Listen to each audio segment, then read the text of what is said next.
Bismillahirrahmanirrahim. Assalamualaikum warahmatullahi wabarakatuh.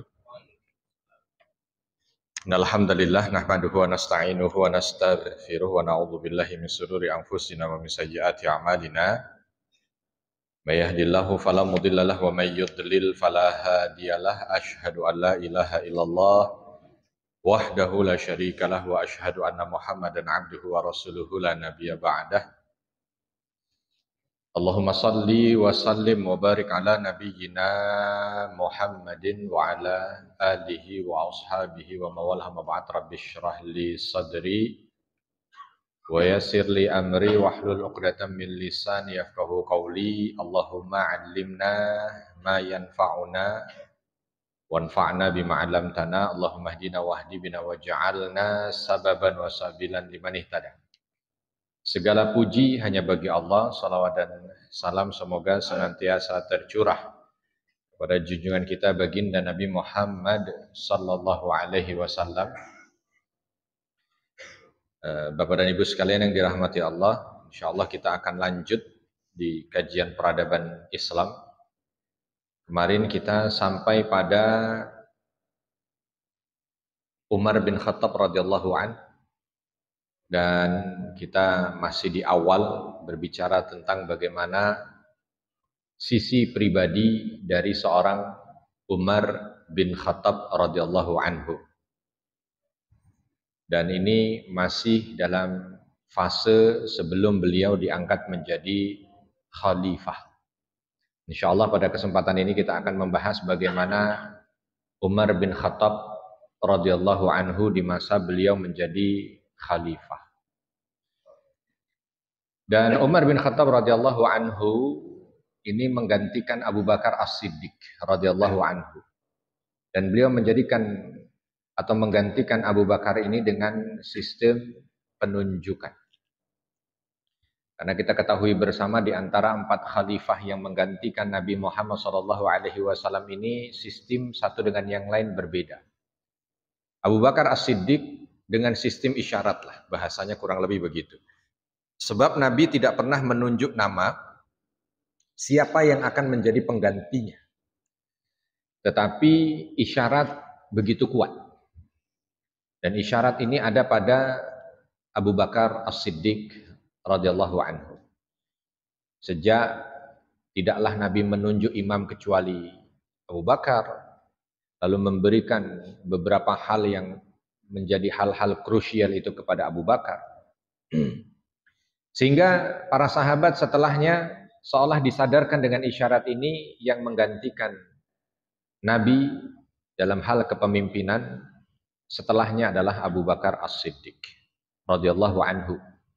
Lalu setelahnya Abu Bakar radhiyallahu anhu tidak memberikan isyarat tetapi langsung menunjuk. Di akhir hayat dirasa dalam sakitnya Abu Bakar ajal sudah dekat, maka Abu Bakar kala itu mengumpulkan beberapa orang sahabat senior dan bertanya pada mereka bagaimana kalau kepemimpinan setelahku ini adalah Umar. Dan mayoritas semuanya setuju. Nanti dari Umar menuju ke Utsman tidak dengan isyarat, tidak dengan penunjukan, tetapi Umar di saat beliau sedang dalam kondisi genting sebab beliau dibunuh ya. Tapi sebelum meninggalnya beliau memberikan wasiat bahwa menunjuk beberapa orang untuk menjadi syura. Dari syura ini nanti akan memilih siapa yang akan menjadi khalifah penggantinya. Diberikan batas waktu. Dan terpilihlah Utsman ibn Affan radhiyallahu anhu. Nanti dari Utsman ibn Affan, dan Utsman ibn Affan juga terbunuh. Dan terbunuhnya lebih singkat lagi. Nanti kita akan bahas bagaimana tragedi dan fitnah ini terjadi. Sehingga dalam kondisi darurat itu, Ali bin Abi Thalib terpilih menjadi pengganti khalifah sebelumnya Utsman bin Affan. Jadi modelnya macam-macam. Nanti dari Ali menuju ke Muawiyah ibn Abi Sufyan, dan ditandai dengan awal muasal dari dinasti dalam kepemimpinan Islam, itu pun dengan model yang berbeda lagi. Jadi ini untuk menunjukkan pada kita memang Nabi Shallallahu Alaihi Wasallam untuk masalah kepemimpinan tidak menentukan satu model dan model itu yang harus diikuti begitu tidak ada sistem kerajaan, tidak harus sistem surah, juga tidak mesti penunjukan, tetapi seolah itu dikembalikan kepada kemaslahatan umat. Ya, bagaimana metode yang dijalankan. Sehingga sampai dengan detik ini pun kita sebagai umat Islam menyadari betul bahwa perpindahan kepemimpinan itu tidak dalam satu sistem yang tertentu, tetapi dikembalikan kepada kemaslahatan umat. Yang terpenting adalah umat ini harus memiliki pemimpin, tidak boleh tidak. Sebab jalannya syariat diantaranya adalah pada pilar kepemimpinan. Pengangkatan Umar bin Khattab radhiyallahu anhu itu adalah dengan penunjukan.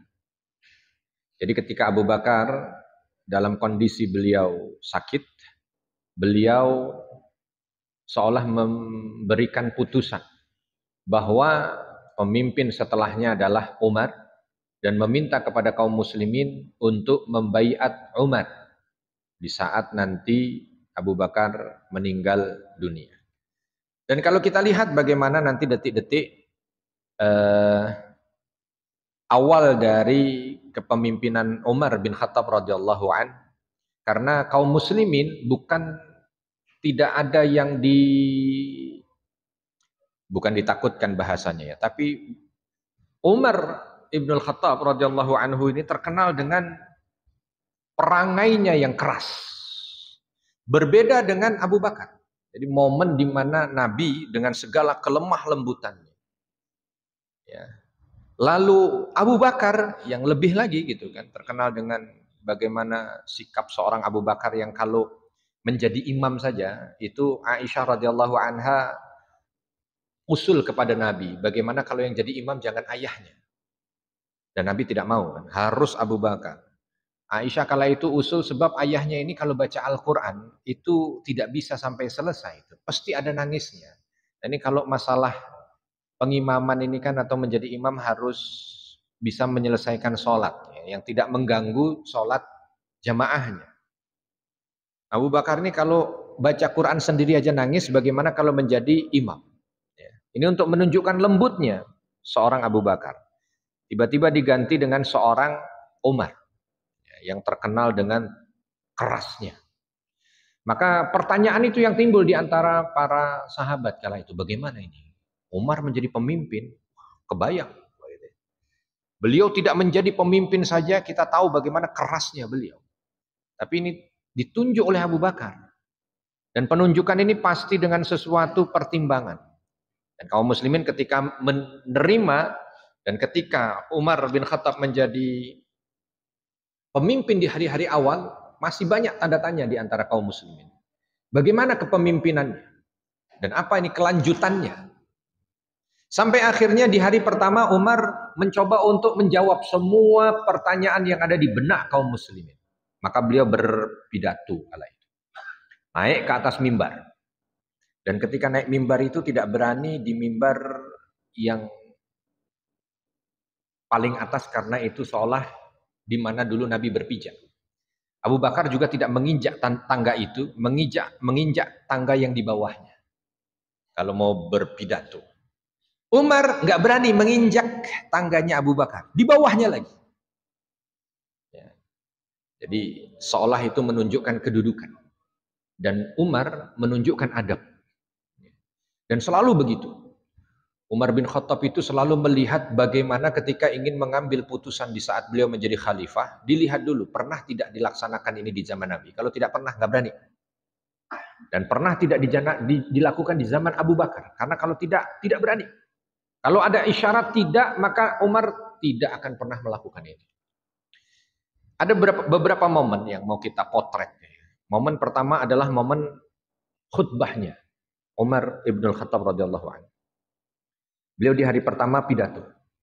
Ya, kurang lebih singkatnya di antara pidatonya itu penggalannya. Beliau menyampaikan begini, wahai manusia, Sesungguhnya saya ini diangkat sebagai pemimpin kalian.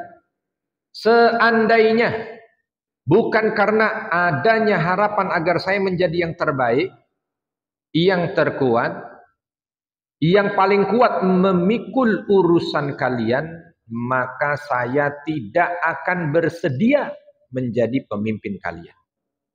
Karena cukup bagi Umar dengan menjadi pemimpin ini untuk menjalani hisab yang berat. Jadi menepis segala mungkin pertanyaan. Umar punya keinginan untuk menjadi pemimpin, berambisi menjadi pemimpin, dijawab dengan itu. Kalau bukan karena harapan saya ini atau apa ya, harapan dari Abu Bakar, harapan dari orang-orang yang paling kuat untuk menerima beban ini adalah Umar, yang paling bisa menerima beban ini adalah Umar. Kalau bukan karena itu, niscaya saya tidak akan mau. Sebab kalian harus tahu bahwa hisab yang paling berat di antara kita saat ini ada padaku sebagai pemimpin. Jadi kalau seandainya hanya sekedar pertanyaan, mau tidak? Pasti Umar jawab tidak mau. Tapi begitu ada kalimat yang paling kuat menerima ini adalah engkau, maka Umar mengatakan, kalau begitu baiklah, tapi ini pengorbanan. Saya siap untuk berkorban. Sebab ujung-ujungnya hisab. Dan hisab ini bukan ringan. Dan hisab yang paling berat di antara kita adalah ada padaku. Kata Umar begitu.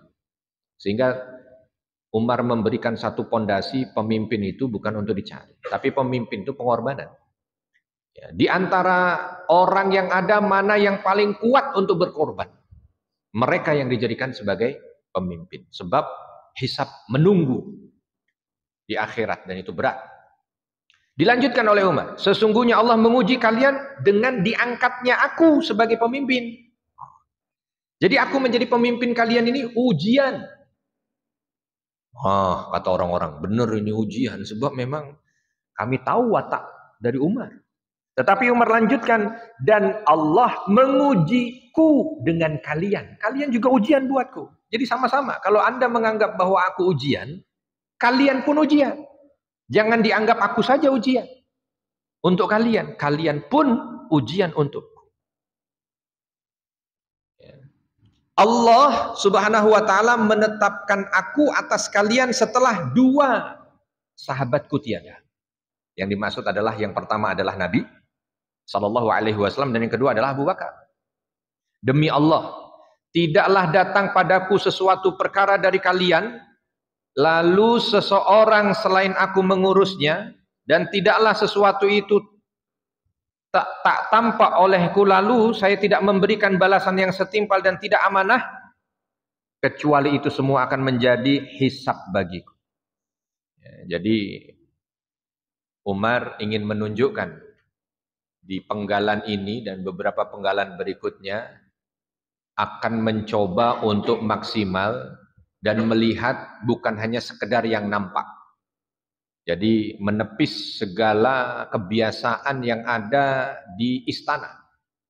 Yang ada di istana ini biasanya yang buruk-buruk kalau bisa sampai pada pimpinan itu dipoles-poles supaya baik. Demi Allah, kata Umar, aku akan menepis itu.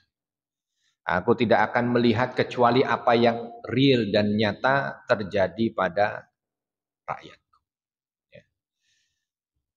Lalu beberapa banyak, tapi intinya saya langsung mencoba untuk melihat di antara doa yang disampaikan oleh Umar ketika beliau diangkat di hari pertama berpidato.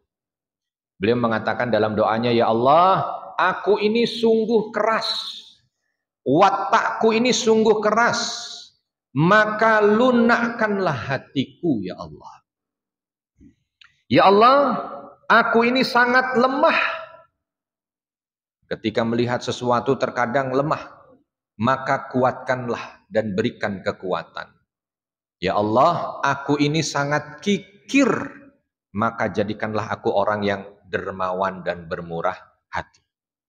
Selesai dari situ beliau mulai menjalankan kepemerintahannya. Ada beberapa yang disampaikan di sini berkaitan dengan hari-hari pertama Umar bin Khattab menjalani kekhalifahan. Umar bin Khattab radhiyallahu anhu bukan orang kaya. Tidak seperti Abu Bakar yang memiliki harta. Tetapi Umar bin Khattab bukan terkenal sebagai saudagar. Orang biasa. Begitu diangkat menjadi khalifah, sibuk dengan segala macam urusan yang ada, maka kala itu terlihat tiba-tiba langsung drop hartanya. Kalau istilah kita ada LHKPN, sudah LHKPN-nya di awal ketika menjabat pas-pasan, baru belum 100 hari habis. Ya, habis. Nggak punya harta lagi. Ya. Lalu para sahabat itu saling berbisik. Gimana kalau khalifah kita ini jadi orang fakir? Ya, nggak punya harta sama sekali. Karena sebelum ini memang bukan orang yang pintar cari uang, sehingga untuk hidupnya ya pas-pasan. Begitu menjadi khalifah kan kita bebani dengan urusan mengurusi kita, sehingga tidak punya kesempatan untuk bisa mencari nafkah untuk dirinya. Sekarang jadi orang fakir. Bagaimana khalifah kita ini menjadi orang fakir? Akhirnya di antara para sahabat mencoba untuk mengutus seseorang membicarakan masalah ini kepada sang khalifah. Sebab Umar bin Khattab nggak pernah mau berbicara tentang ini pada sahabat yang lain. Nah, biarin, kalau fakir ya adalah fakir, mau bagaimana lagi? Ya, begitu pulang habis ngurusin negara, pulang ke rumah ada makan, nggak ada. Orang situ sibuk ngurusin negara, nggak ada yang dibawa ke rumah. Maka kala itu yang diutus adalah sahabat Utsman. Ya, sahabat Utsman dan sahabat Ali. Coba tanya kepada Umar itu, bagaimana kalau dia ambil dari Baitul Mal? Begitu disampaikan, wahai Umar, ya, apakah engkau mau menerima seandainya ada bagian dari Baitul Mal untuk dirimu? Pertama langsung nolak, demi Allah celaka orang yang mengambil bahagian Baitul Mal untukku. Tetapi panjang kisahnya, intinya sahabat Utsman dan sahabat Ali berhasil untuk meyakinkan. Kalau tidak, bagaimana kondisimu? Kami tidak mau dipimpin oleh orang fakir. Lalu bagaimana engkau bisa memikirkan kondisi negara sementara engkau sendiri tidak terurus? Itulah kurang lebih. Akhirnya dua sahabat ini ya bisalah untuk bisa menyampaikan atau meyakinkan itu kepada Umar. Akhirnya Umar mau. Lalu kata Umar bin Khattab, halal bagiku 2 potong pakaian. 2 potong pakaian. Berapa lama 2 potong pakaian ini? Bukan sehari 2 potong, Pak. Kalau sehari 2 potong langsung jadi orang kaya itu. Sebulan 60 style pakaian dapat. Umar bin Khattab bilang, kalau memang harus ditetapkan satu, halal bagiku 2 potong pakaian. 1 potong pakaian musim dingin, 1 potong pakaian musim panas. Jadi setahun cuma dapat 2 seragam. Umar menetapkan untuk dirinya setahun 2 seragam. Kalau mau ditambah, tambahkan saja kain ihram. Pakaian untuk hajiku, karena aku harus menjadi pemimpin kaum muslimin berangkat berhaji. Dan pakaian mungkin untuk umroh. Kira-kira kalau sekarang diminta untuk menjadi pemimpin, jatahnya yang dikasih 1, setahun 2 style pakaian. Ada yang mau nggak? Sama tambahan kain ihram. Mungkin ditambahkan kain kafan kalau meninggal. Lalu bagaimana dengan makanannya? Umar bin Khattab mau dikasih makanan dari Baitul Mal, tetapi makananku dan makanan keluargaku sama dengan makanan orang-orang dari golongan menengah. Tidak mau yang diambil dari golongan kaya dengan gandum yang paling mahal, tapi juga bukan dengan golongan paling miskin, bukan. Kata Umar bin Khattab, supaya aku ini bisa menjadi penilai lah. Bagaimana kondisi paling kaya? Karena kalau udah tahu menengah, oh berarti kayanya terukur, oh berarti paling kaya sekian. Nah paling miskin, kalau aku sudah paling parah makanannya begini, bagaimana dengan rakyatku yang paling bawah? Intinya seperti itu. Dan itu akhirnya diterima. Ya. Makanan sudah, pakaian sudah. Ya. Lalu Umar melanjutkan, aku memposisikan diriku di hadapan harta milik Allah seperti memandang harta anak yatim. Kalau memang sudah aku rasa cukup, maka tidak akan aku gunakan. Artinya, kalau ternyata saya cukup setahun itu hanya pakai baju satu saja, ya sudah satu saja, tak perlu dua.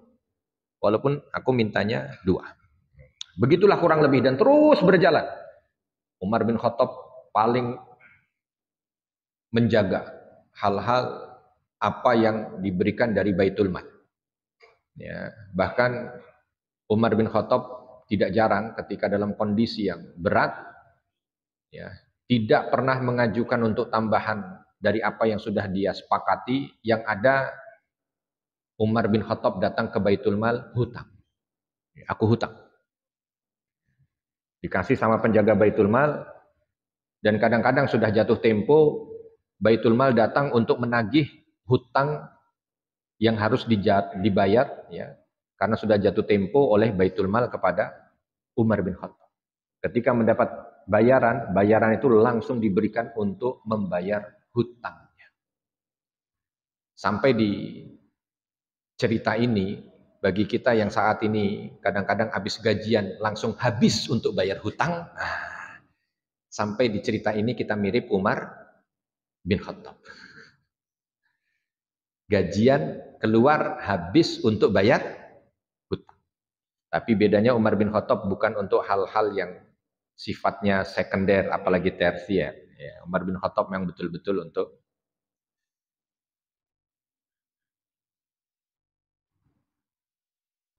tidak banyak waktu kita, jadi saya mau melengkap kepada apa yang dicapai oleh Umar bin Khattab.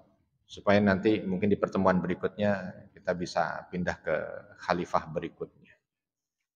Di antara yang dilakukan oleh Umar bin Khattab ketika beliau itu menjadi khalifah, yang pertama adalah membuat majelis syura. Beliau tidak mau ketika menjadi khalifah itu otoriter. Karena di awalnya saja beliau itu sudah banyak yang mempertanyakan. Ini bagaimana Umar bin Khattab kalau jadi khalifah ini nanti. Jangan-jangan beliau ini otoriter dengan kerasnya. Maka beliau membentuk Dewan Syura. Sehingga semua putusannya tidak keluar dari pribadi beliau. Ada masalah apapun dipanggil.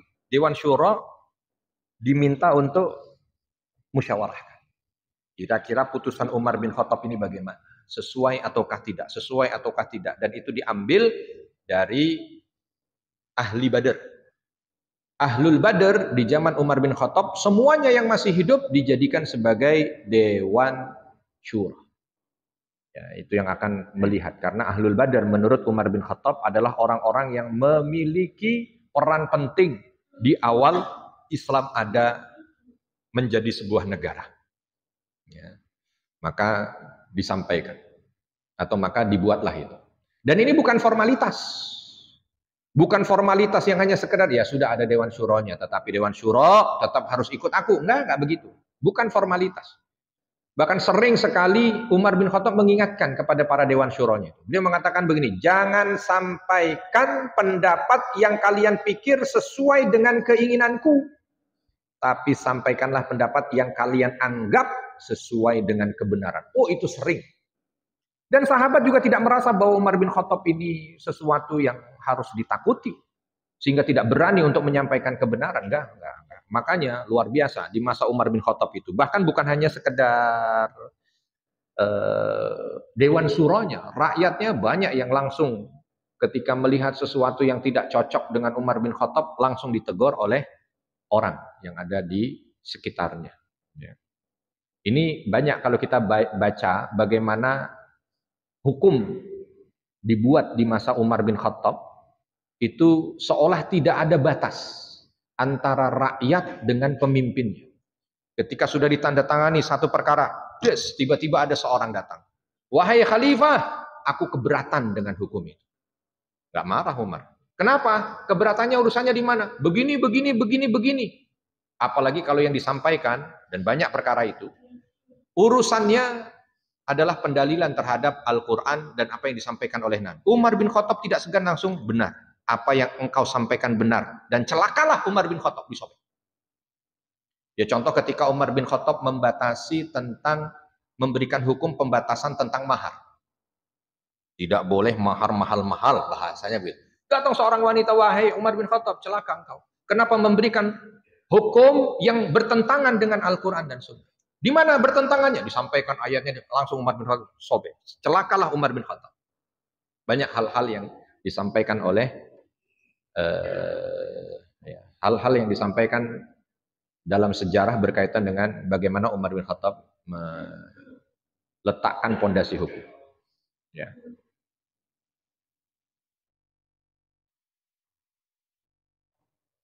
Pernah satu kesempatan Umar bin Khattab naik mimbar.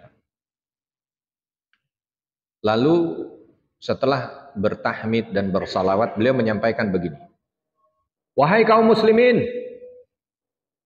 bagaimana pendapat kalian jika aku condong pada dunia? Tanya begitu. Salah seorang dari jamaah itu angkat tangan. Lalu berdiri, karena Umar bin Khattab memberikan isyarat membolehkan dia berdiri. Ya, berdiri, pedangnya diambil, lalu diletakkan di leher. Diletakkan lagi. Umar bingung. Maksudnya, engkau akan mengarahkan pedang itu padaku? Tapi sambil melotot gitu ya. Bukannya takut ini rakyat mengatakan, benar wahai Umar. Gitu. Ya, karena orang ini nggak pakai takut mengatakan, benar wahai Umar. Justru mendengar kalimat itu, Umar bin Khattab senyum. Senyum, lalu beliau mengatakan, Alhamdulillah. Segala puji hanya bagi Allah yang masih menjadikan di antara kalian orang yang diberikan kemampuan meluruskanku dari penyimpangan. Selama masih ada orang seperti ini di antara kalian, maka aku akan tetap bisa merasa nyaman dan tenang. Sekarang ada yang begitu. Kalau aku menyimpang bagaimana? Tangkap. Umar bin Khattab radhiyallahu anhu, dan itu sering terus dicek. Ya. Pokoknya begitulah.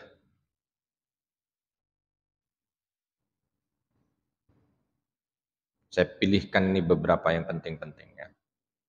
Lalu berikutnya penanggalan Hijriah. Jadi satu, Dewan Syuro. Yang kedua, penanggalan Hijriah. Yang baru saja kemarin kita di bulan Muharram memperingatinya kan.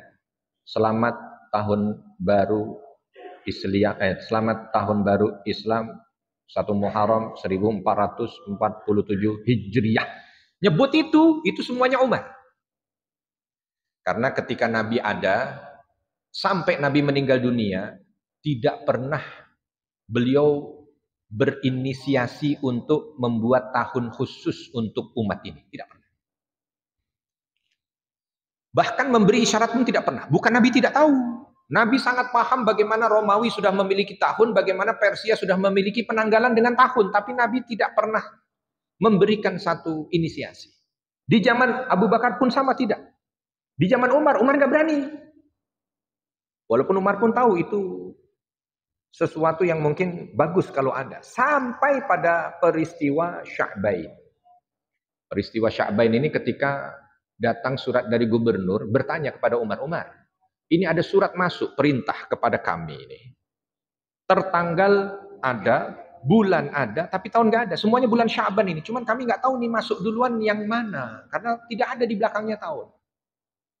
Coba dipertimbangkan agar kita ini memiliki tahun, sehingga ketika berbicara tentang masalah penanggalan, tertib kita mana yang didahulukan, mana yang datang belakangan, mana yang awal, mana yang akhir, supaya kita tahu. Baca itu Umar bin Khattab belum terlalu merasa itu mendesak. Datang dari yang lain.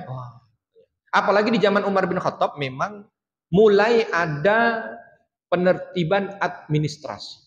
Administrasi mulai ditertibkan dengan begitu baiknya, sehingga melihat ini penting. Dipanggillah ahli surahnya ya, untuk bermusyawarah apakah kita ini boleh untuk punya tahun, sebab aku pribadi tidak berani menentukannya, sebab Nabi tidak memberikan inisiasi bahkan isyarat. Abu Bakar pun begitu.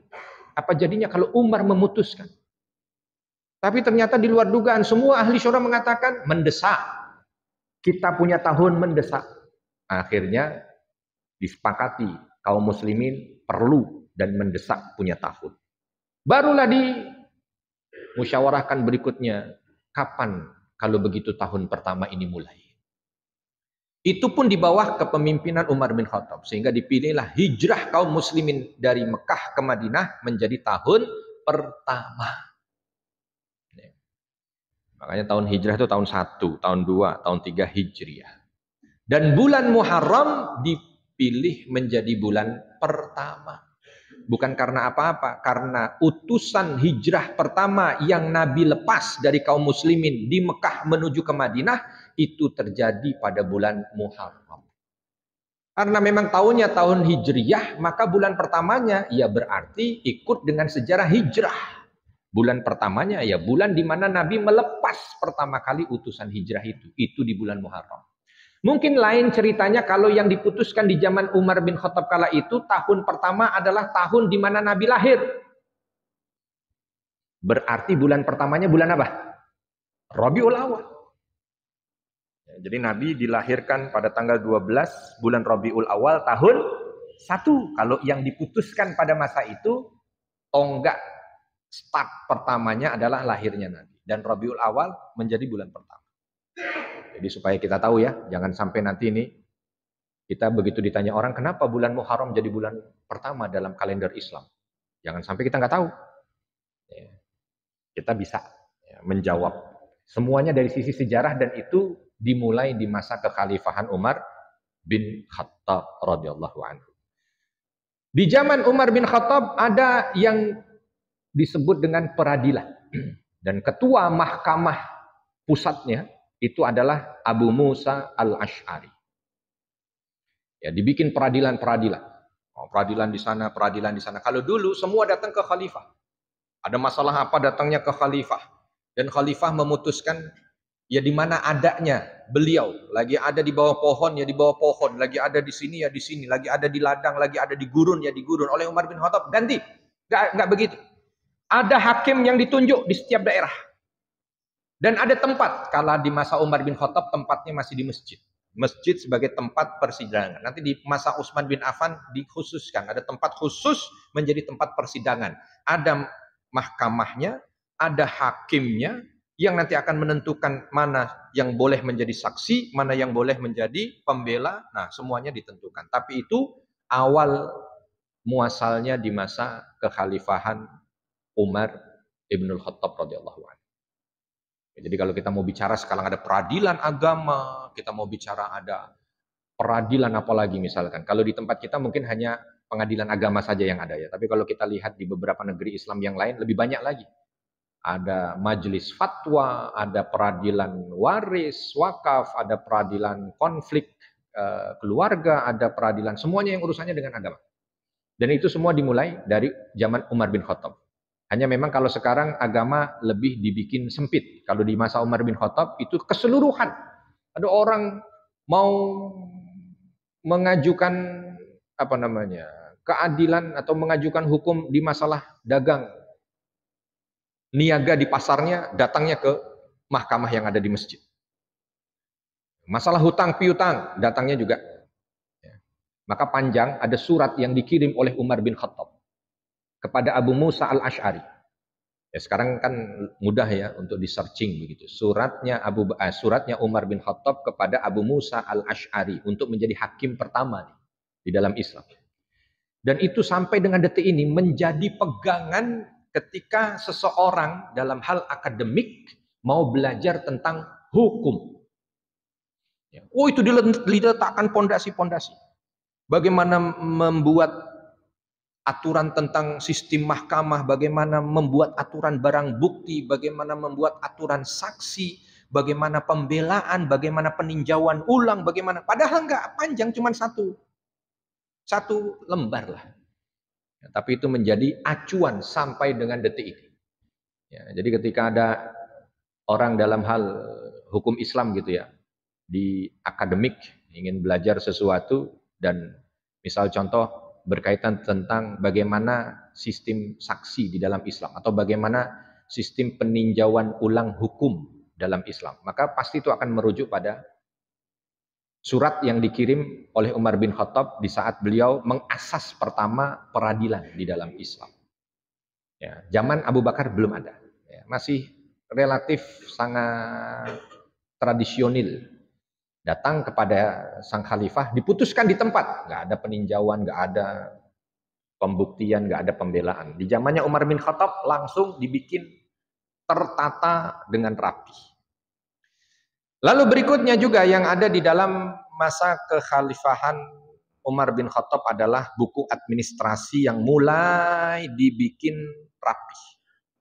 Pendataan kekayaan negara, gaji-gaji mulai dibikin. Ya, tentara yang berangkat ke sana, kavaleri, infanteri beda, lalu tanah-tanah kaum muslimin, lalu bagaimana fakir miskin didata dengan baik, sehingga di zaman Umar bin Khattab betul-betul makmur luar biasa, sebab namanya fakir dan miskin yang tidak memiliki kemampuan untuk bisa mencukupi kebutuhannya, di saat mereka sudah berusaha dengan maksimal, maka mendapatkan gaji dari negara.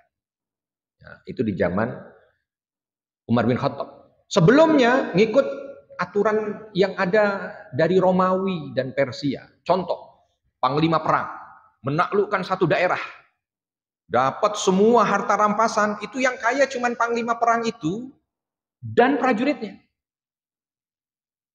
Yang lain nggak dapat apa-apa.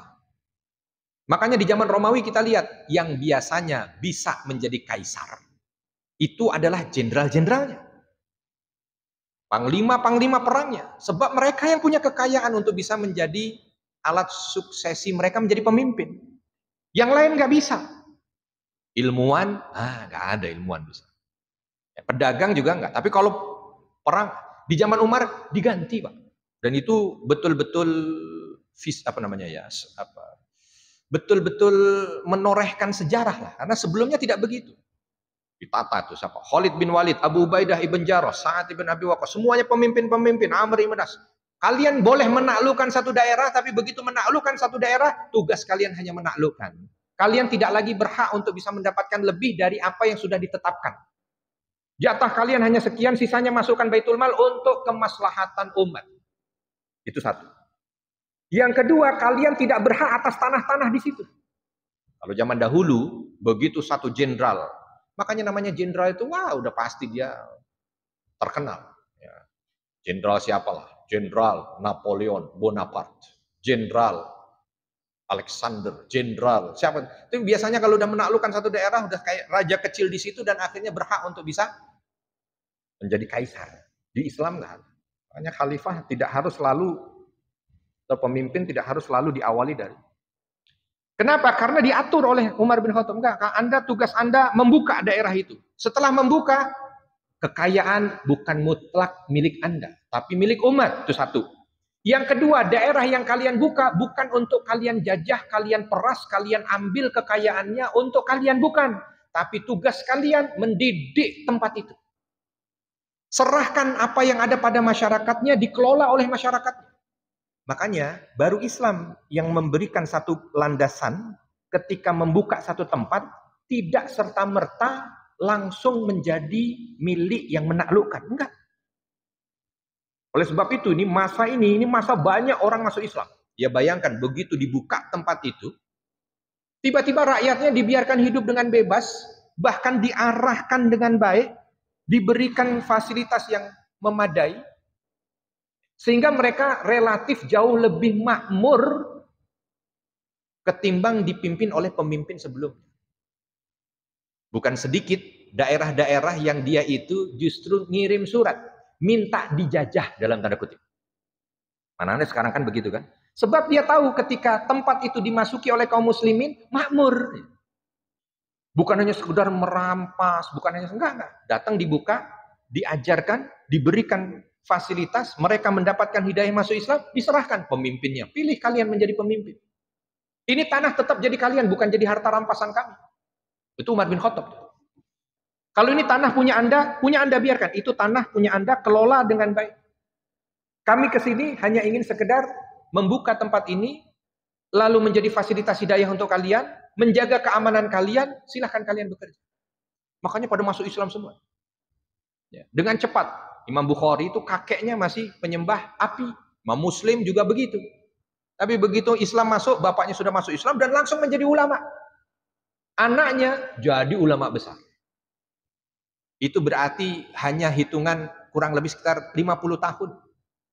30 sampai 50 tahun Islam masuk itu semuanya udah menjadi ulama dan mampu untuk bisa maju daerah itu. Itu peran dari seorang Umar bin Khattab. Lalu gudang logistik, ditaruh tuh gudang logistik di setiap daerah. Bukan hanya dipusatkan. Kalau zaman sebelumnya enggak begitu, Pak. Romawi, Persia, itu namanya kalau sudah masuk ke satu tempat, semua apa yang ada di sana masuk ke pusat. Daerah enggak dapat. Umar enggak. Bahkan kadang-kadang Madinah lebih kritis dibanding dengan daerah seputarnya. Makanya ada masa paceklik. Justru Madinah minta kiriman dari gudang logistik yang ada di sekitarnya. Sebab nggak diambil. Oh, kalau zaman Romawi Persia nggak bisa. Ibu kota pemerintahan paling megah. Nah, di zaman Umar stop. Sana untuk sana. Kekayaan itu dari daerah itu, maka yang paling berhak untuk bisa mendapatkan kemajuannya, ya daerah itu. Maka dibangun gudang logistik setiap daerah. Dan beberapa yang lain. Ya.